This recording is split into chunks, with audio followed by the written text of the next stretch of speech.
Nous avons vu que la France a été envahie par l'Allemagne. Alors, comment font les Français pour vivre sous l'occupation allemande? La France a été rapidement envahie et les Allemands entrent triomphalement dans Paris le 14 juin 1940. Le 17 juin 1940, le général Philippe Pétain décide de signer l'armistice avec les Allemands. Un ordre de cessez-le-feu est déclaré. Les combats sont terminés. Par contre, la France est un pays qui a perdu et qui est occupé par les Allemands. On voit sur l'image le général Pétain et à gauche le chancelier allemand Hitler. La France est alors, à partir de ce moment-là, divisée en deux parties. La France occupée au nord, avec la capitale Paris, l'ancienne capitale, et la zone dite libre au sud, entre les deux, une ligne de démarcation extrêmement surveillée. À noter que sur la partie ouest de la France, les Allemands étaient très intéressés et se sont largement installés sur tous les littoraux. Sur le littoral, ils ont construit des éléments de défense, ce que l'on va appeler le mur de l'Atlantique. L'idée étant d'interdire aux alliés venant d'autres continents, et notamment d'Amérique, d'arriver en France. Alors un certain nombre de Français, à l'annonce de ces événements, vont vouloir partir. Ils tentent de partir en exode, de joindre la partie libre de la France, ne souhaitant pas rester en partie occupée.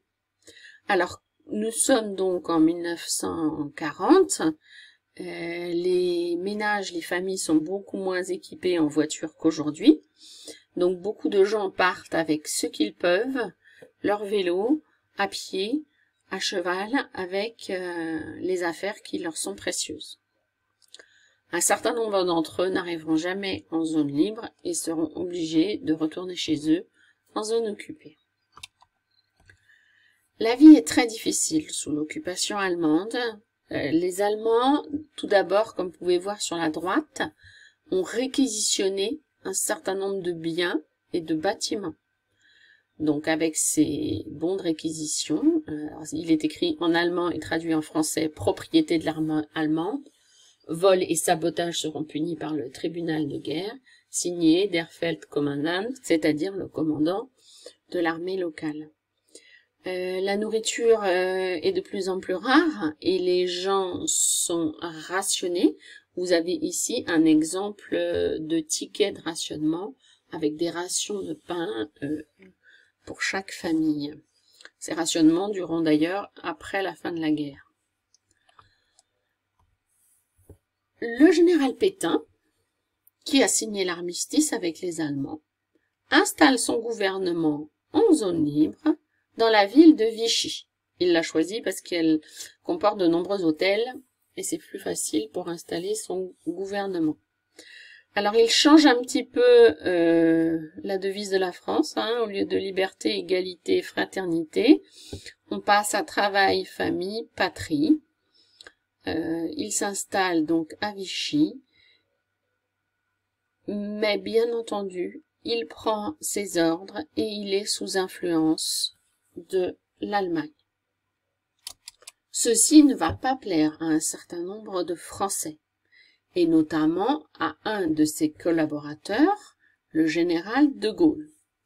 Alors le général de Gaulle, sentant que Pétain allait signer l'armistice, s'enfuit à Londres, où il va être très bien accueilli par Winston Churchill, le Premier ministre anglais.